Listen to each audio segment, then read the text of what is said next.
Habari gani Mwanakeo TV? Kama ni mara yako ya kwanza, tafadhali subscribe na tano notification. Karibu katika ulimwengu wa siasa. Jina langu ni Mwanakeo TV.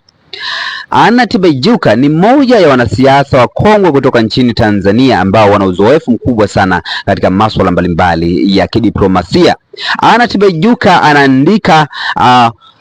anaandika waraka mrefu kidogo kutokana na mawakili wa Chama cha Demokrasia na Maendeleo wakiwasili katika jiji la Dodoma kwa ajili ya kesi inayokabili Chama cha Demokrasia na Maendeleo Chadema. Nanukuu chapisho la Profesa Anna Tibaijuka. Nanukuu: mawakili wa Chadema wakiwasili Dodoma kutetea chama chao. Ni haki kwa mlalamikaji yoyote kutafuta haki yake mahakamani, ila historia inaonyesha matumizi ya mfumo ya mahakama kutatua migogoro ya vyama vya kisiasa haijaonesha mafanikio ya kudumu barani Afrika. Mfano mashuhuri ni ANC iliyopigwa marufuku mwaka 1960 na makaburu ikalazimika kufanya shughuli zake kwa siri takriban miaka 32. Viongozi wake wakafungwa na kukaa uhamishoni. Matokeo yake ANC ikajijenga uhalali mkubwa ndani na nje ya nchi. Hatimaye mfumo wa ubaguzi ulipoanguka, ANC iliibuka ikawa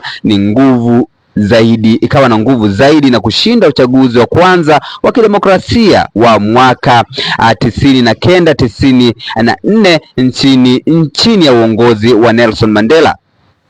Jaribio la kuondoa chama hicho kupitia sheria ilianzishwa na kuimarisha. Pili ni Senegal. Chama cha PCF kilipigwa marufuku mwaka 2023.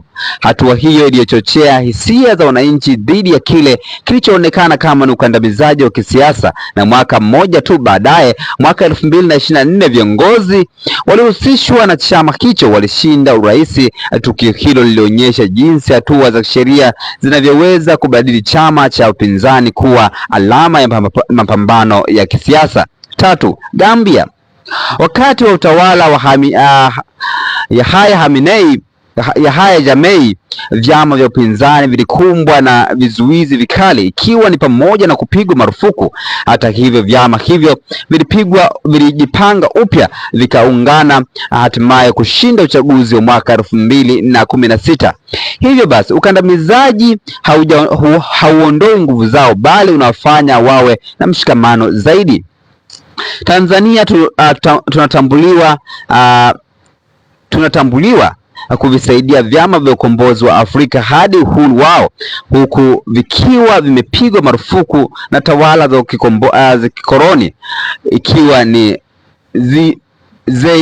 ZANU PF ya Zimbabwe, Empara ya Angola na Frelimo ya Msumbiji.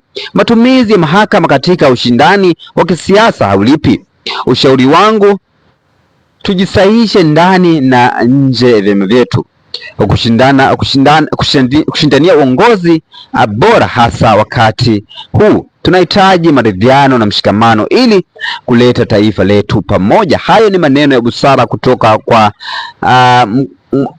mwanasiasa mkongwe kutoka nchini Tanzania, si mwingine ni Profesa Anna Tibaijuka. Una maoni gani kama Mwanakeo TV? Tafadhali shusha maoni yako katika sehemu ya comment section. Jina langu ndio Mwanakeo TV. Utaona wakati ujao katika masuala ya kisiasa. Bye bye.